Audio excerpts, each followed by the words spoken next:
Olá pessoal, tudo bom? Sejam todos bem-vindos ao curso de Ciências da Natureza da plataforma Mais IFMG. Eu me chamo Gabriel Carvalho, eu tenho formação em licenciatura em Física, a matéria mais bonita de todas, tenho mestrado e doutorado na área de Educação, que é a experiência maior, que eu tenho como professor de Física e professor dessas disciplinas pedagógicas.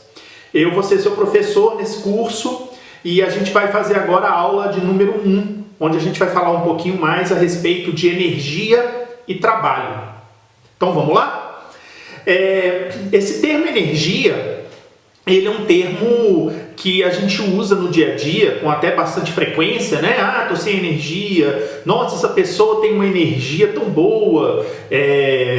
Termos como energia positiva, energia negativa são muito comuns, da gente utilizar no dia a dia.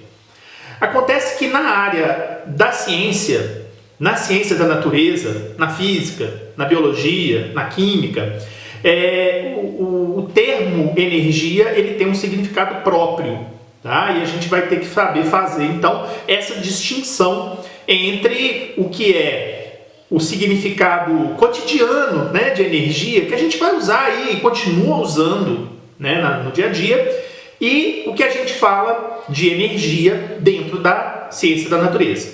Beleza? Então é isso que a gente vai tentar discutir um pouquinho nesse início.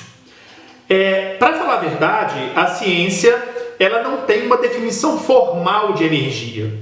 É até possível que você já tenha lido num livro, ou enfim, num texto. Energia é a capacidade de realizar trabalho. Essa definição ela é um pouco complicada, porque você poderia perguntar, beleza, entendi, o que é trabalho? A pessoa vai te responder, trabalho é a transformação de energia. Então fica circular.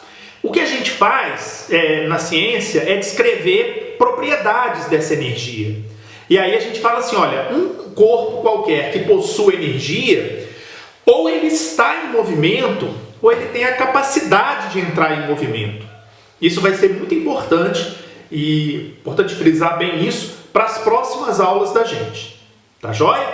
Então, quando a gente fala em energia, vamos sempre tentar ter isso em mente, como sendo uma propriedade que os objetos podem ter, e quando eles têm essa propriedade, eu posso estar em movimento ou eu tenho a capacidade de entrar em movimento. Então, pela energia dos alimentos que eu já ingeri, a maçã, a tentação do biscoito de chocolate. Então, pela energia dos alimentos que eu já ingeri, eu tenho a capacidade de entrar em movimento, de gerar movimento, Ao falar, eu movimento as moléculas do ar. Eu posso me levantar, posso sentar, posso correr. Tem uma série de coisas que eu posso fazer pelo fato de eu ter energia. Tranquilo? Então, vamos sempre ter isso em mente, porque vai nos ajudar muito na discussão de todas as aulas aí que vem para frente. A aula 1, que é essa, a aula 2, a 3 e a 4. Tranquilo? Já que nós estamos falando de uma grandeza física, que é a energia, nós temos que falar também de qual é a unidade. São várias unidades que você vai encontrar no seu cotidiano. Então, por exemplo, quando você recebe uma conta da CEMIG, uma conta da concessionária de energia elétrica, que em Minas é a CEMIG, vem escrito lá o tanto de energia elétrica que você utilizou durante o mês. A unidade lá é o quilowatt-hora. Quando você pega, por exemplo, um alimento qualquer, vem escrito nesse alimento qual que na embalagem dele, qual que é o valor calórico.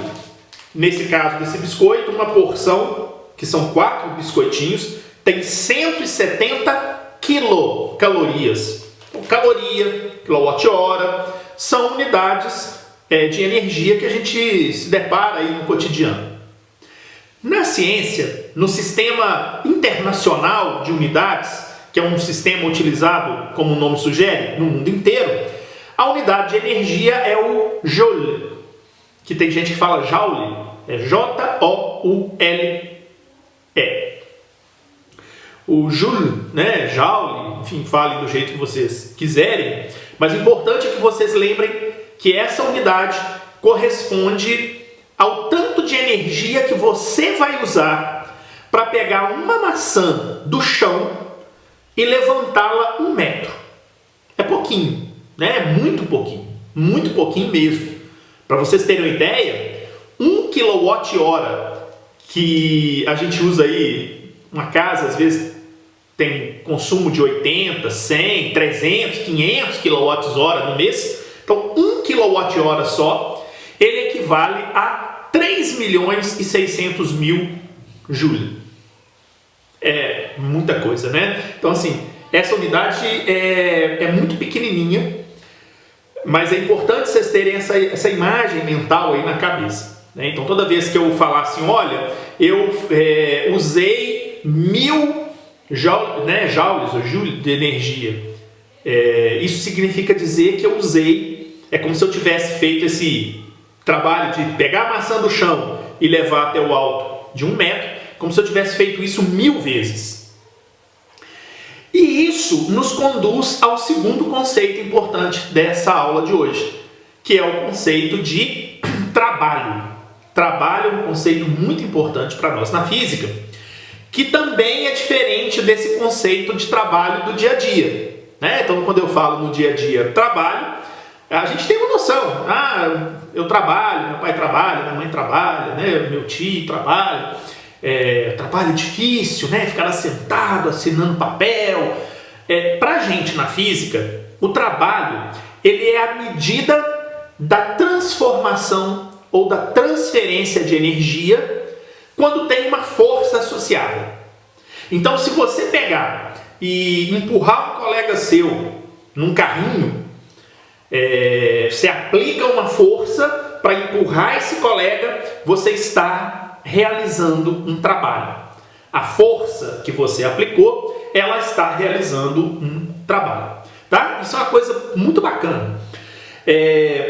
Se eu aplicar uma força em um determinado objeto e esse objeto não sair do lugar, é porque eu não consegui transferir energia para ele e, portanto, não tem trabalho. Se eu pegar um objeto, esse objeto ele está em movimento, ele está se deslocando sem nenhuma força aplicada, significa dizer que não há realização de trabalho. Então, as condições de existência do trabalho, você não precisa de saber fórmula, nós não vamos fazer conta com isso assim, mas quando eu falo houve realização de trabalho, você pode daí tirar algumas conclusões. Primeira conclusão, houve aplicação de força. Segunda conclusão, houve um deslocamento efetuado pelo objeto. Terceira conclusão, de alguma forma a energia desse objeto sofreu variação. Então, se você um jogo de futebol, o cara bate uma falta, o goleiro vai e encaixa a bola. Na hora que ele encaixa a bola, ele aplica uma força na bola. Mesmo que a gente não perceba, a bola sofre um deslocamento. Às vezes o goleiro vai um pouquinho para trás, a própria bola sofre uma deformação. E se houve aplicação da força, se houve um deslocamento, então houve a realização desse trabalho e a gente percebe isso porque a bola estava em movimento e deixa de estar. A mesma coisa acontece quando o jogador bate a falta. A mesma coisa acontece quando você está andando de carro e alguém pisa no freio, quando a gente pisa no acelerador. Sempre que houver a realização de trabalho, por meio da aplicação da força, a quantidade de energia desse objeto deve sofrer alteração, para mais ou para menos. Se a gente fizer uma força no sentido do movimento do objeto, a gente está realizando um trabalho que vai dar energia de movimento para esse carro. Se a gente aplica uma força no sentido contrário do movimento, a velocidade desse objeto tende a diminuir. Então a gente, na verdade, realiza um trabalho que tira energia do movimento desse carro, desse objeto qualquer. Beleza? Então, recapitulando, uma coisa que para nós vai ser muito importante para essa aula e para o entendimento das próximas, Energia. Não há uma definição formal, mas a gente fala de energia como sendo relacionada ao movimento ou à capacidade de entrar em movimento. Tranquilo?